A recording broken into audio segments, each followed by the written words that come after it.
So welcome back to my micro shed workshop, right? So I realized that after posting my inaugural video, I neglected to actually introduce myself. I'm a retired engineer. You'd think I'd know how to use tools, right? Wrong. The tools I used before were compilers, CAD software, and really spreadsheets, right? The only real tool I ever used was a mouse. I grew up focusing more on STEM, so I never really use a lot of hand tools or even power tools. Then a couple years ago, I kind of lost my mind. I decided to build a travel van for real, for traveling around the world with my wife. Uh, no woodworking experience, just a lot of YouTube tutorials. Um, thank God for Sam Moser of Moser Makes. That guy saved my sanity. I'll link to his channel below. Go give him some love, right?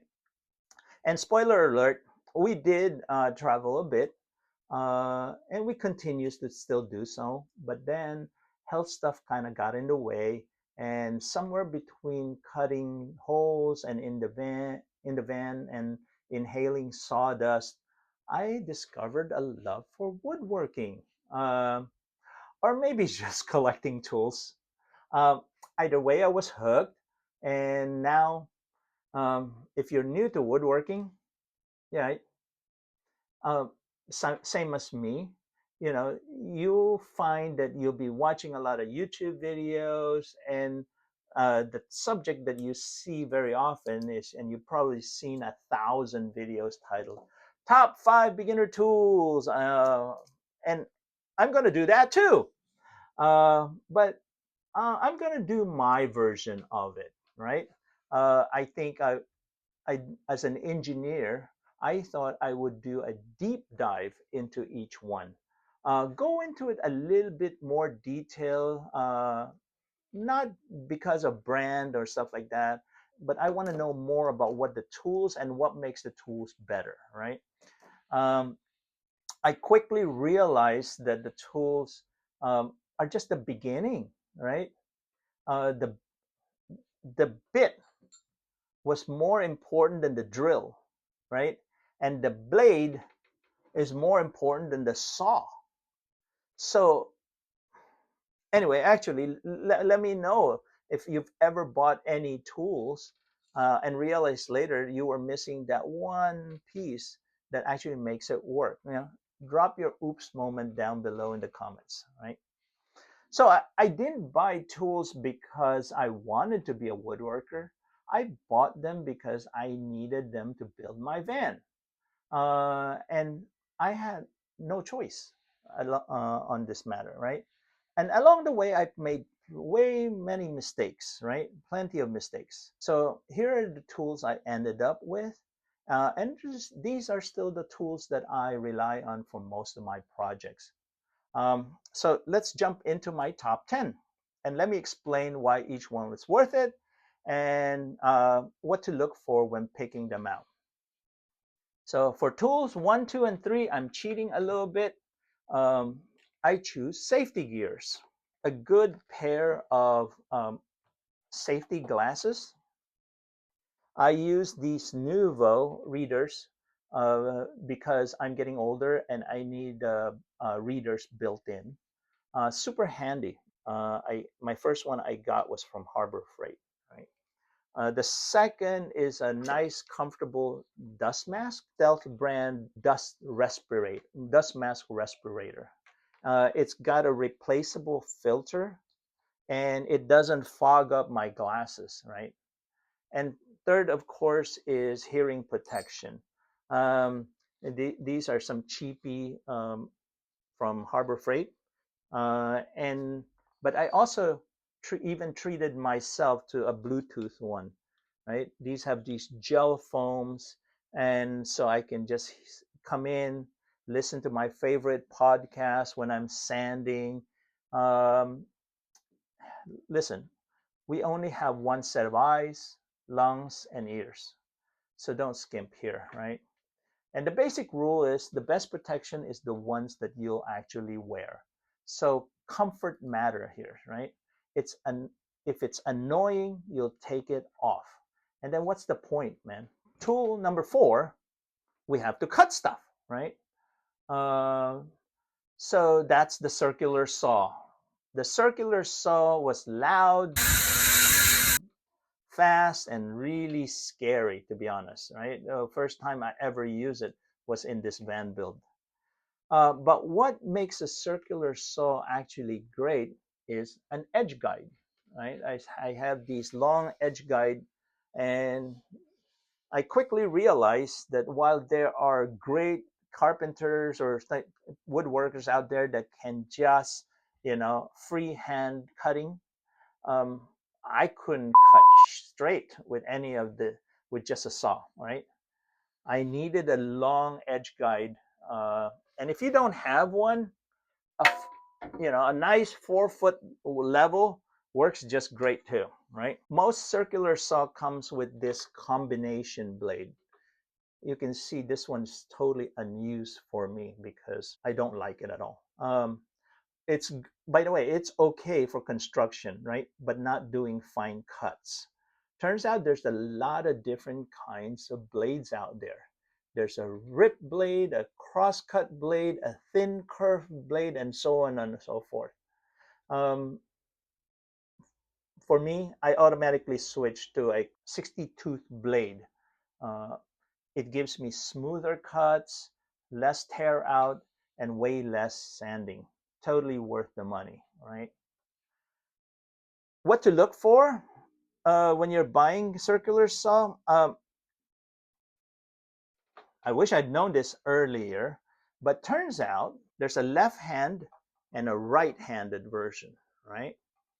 Um, I believe this one is the right-handed and this is the left-handed version. When I switched to the left-handed version, using it with my right hand, I could actually see the cut line much better versus this left hand using it with my right hand. I have to peek over to see the blade or the line. So this just made it more convenient, and I totally prefer this uh, over that one, right? Look for a 6.5 to 7.25 inch blade size. Sort of these are the most common sizes out there and works really well for cutting through standard lumber out there, right? Um, my first one actually was a 5.5 inch, 5.25, can't remember now. And that really shocked me when I was cutting, and then why is it not going all the way to the end? Um, Crazy, right? Uh, Look for one that has a dust port, uh, and this just helps keep things cleaner. Cleaner is a funny word because I mean these things make a mess, right? For tools 5 and 6, I went with the drill and the impact driver, and this is an impact driver, not an impact wrench. These are normally sold together. And as I got into the grind of my van build, it quickly became very clear. These tools actually work very well together. The drill is your go-to for very precise controlled holes. You can use it for holding hole saws, many things like that. But mainly, you will use it. You will use the drill to make pilot holes, which are crucial to preventing wood from splitting. And trust me, if you are not drilling pilot holes, it leads to way too many redoing of pieces. The impact driver is perfect for driving in screws. You'll feel it when you use it. The power is like a burst of speed that screws in fast, and that pop pop pop pop pop sound is crazy. And actually, my wife used to say that she doesn't think I've screwed it all the way in until she hears the pop pop pop sounds. Uh, the best part, if you've ever had to switch between a drill bit and a driver bit multiple times during a project, you'll never regret buying both, right? The convenience of having these two tools means you'll save so much time, as you won't have to be switching drill bits back and forth. And once you get used to them, you'll wonder why you ever did what you ever did without them, right? But what really makes these tools great are really, to be honest, the bits. I started with this twist bit, and that's really where I went wrong.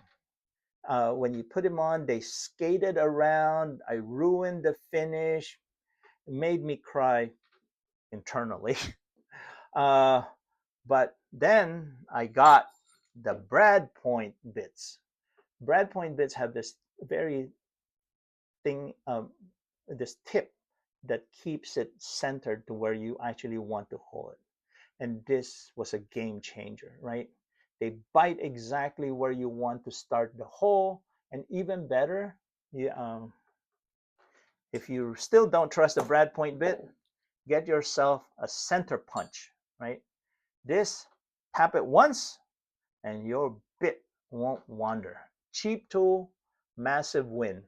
Also, consider getting a drill guide. It helps you drill holes straight without a drill press.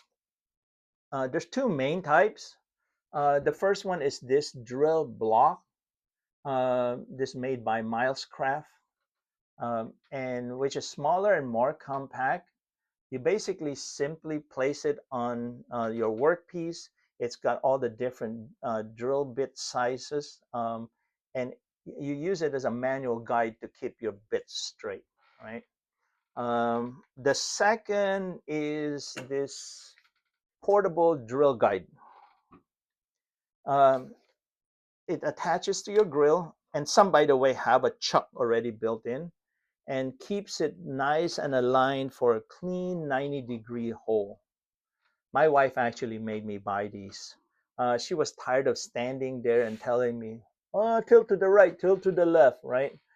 She was trying my eyeball, my angles like a human drill press.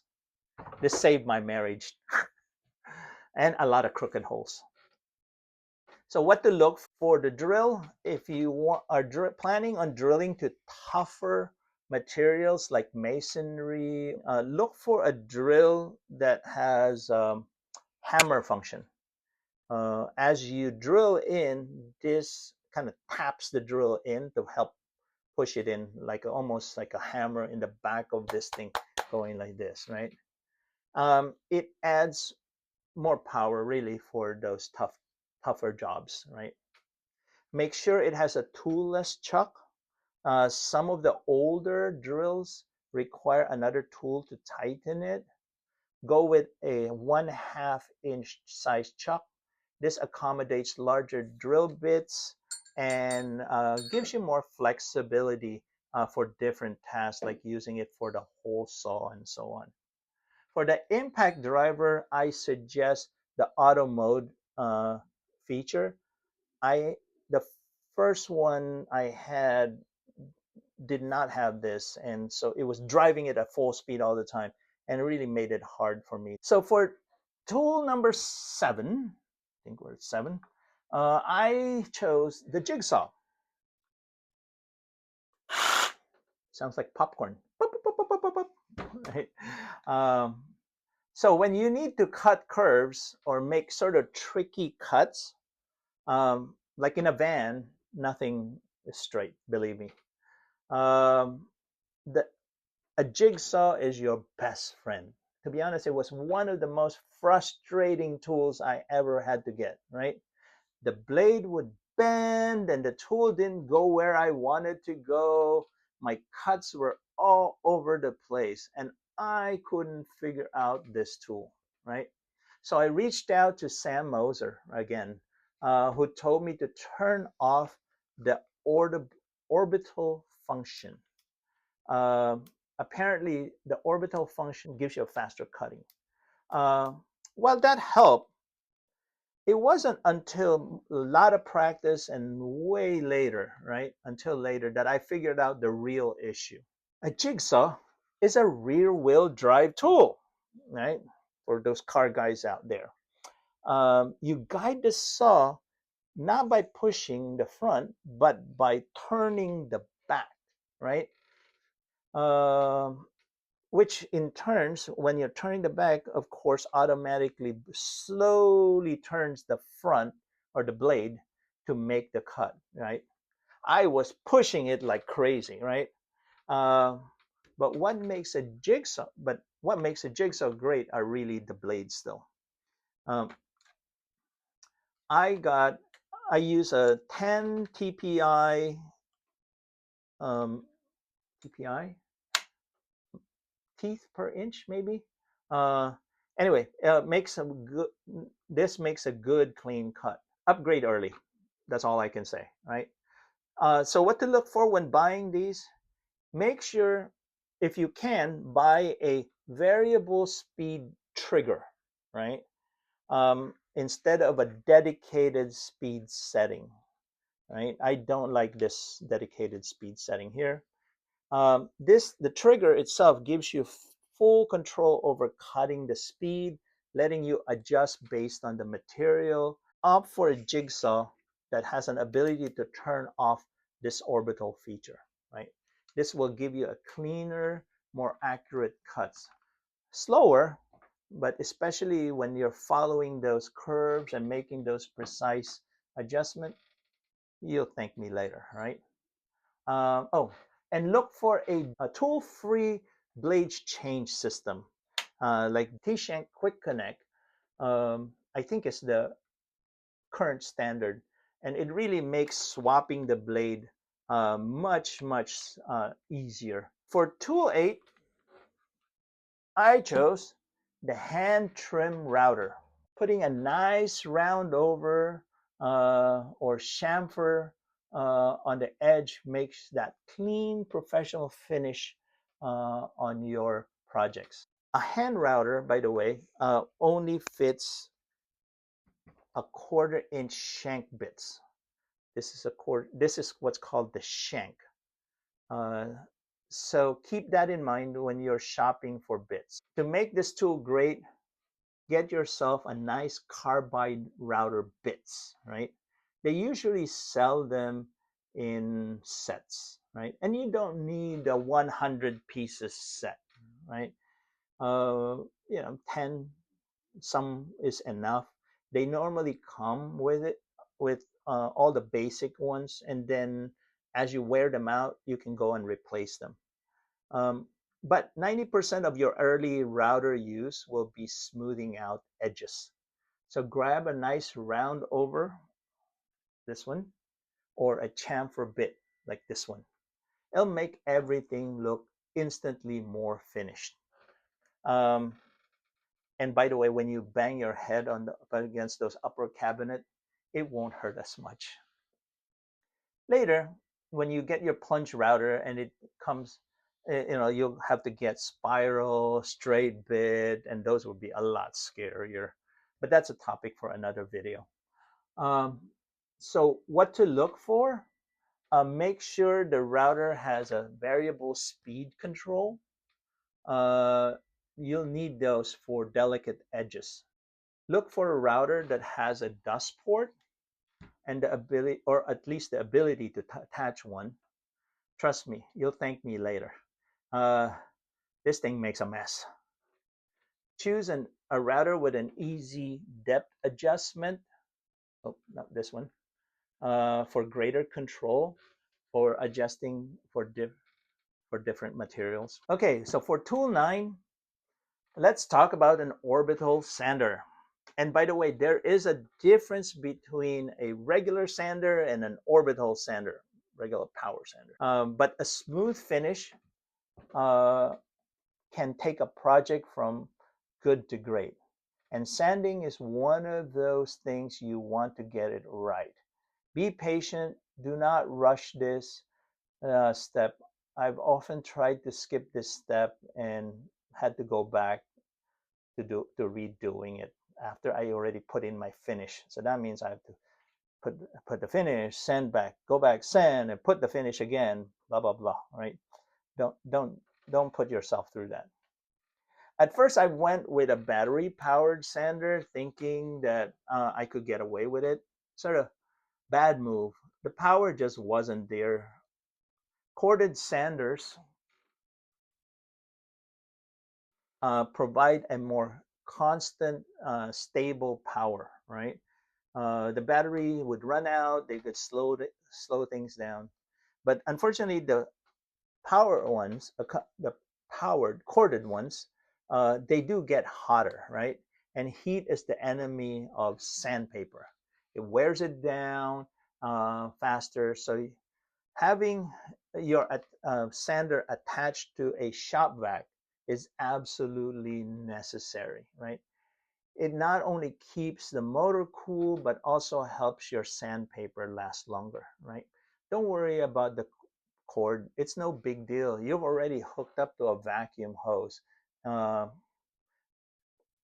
it's like you might as well have the power cord along with it too. We're a very tactile species. The smoothness that you feel, at least what a sander gives you, can take your project from it's the difference between a meh to a wow project, right?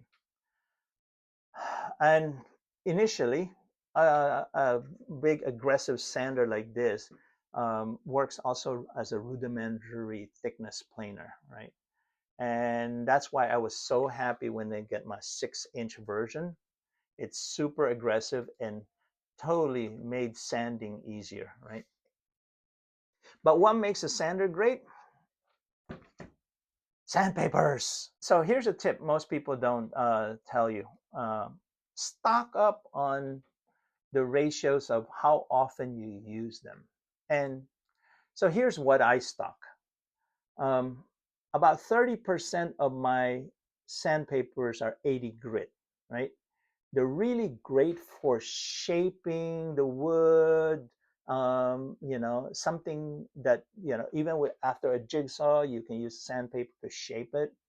40% of my sandpapers are 120 grit.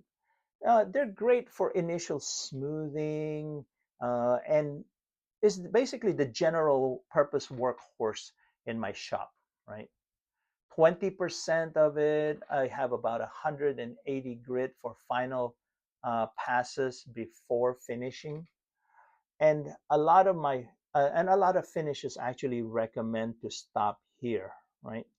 And the last 10% of my sandpapers are between 220 to 240 grit, uh, basically for final touch-ups. And that's all you'll need in the beginning, right? Anything rougher really is for demolition. Anything finer is for guitar making. So what to look out for? Again, corded sanders provide more consistent power, especially when working on large surfaces. If you go cordless, you'll find yourself changing batteries often. Look for a sander with dust collection port. Attaching a shop vac will make the motor stay cool and your sandpaper last longer. If you can afford it, get yourself a 6-inch pad. It's ideal for more aggressive sanding. But if you're working on fine finishes, maybe a 5-inch version, it might be more than suitable for you. Okay. And the last of my top 10 tool, my 10th tool, right? I would consider shop vac. A shop vac might not be sexy or very glamorous, but totally essential, right?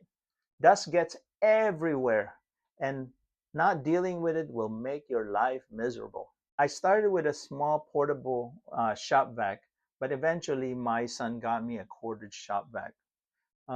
It made a huge difference for me. Um, but to make this tool great, you get yourself a nice HEPA filter and a dust bag. Your lungs will thank me later, right? It takes it from a normal shop vac into a dust extractor. So what to look out for? In all their boxes, they all advertise this peak horsepower. Forget peak horsepower.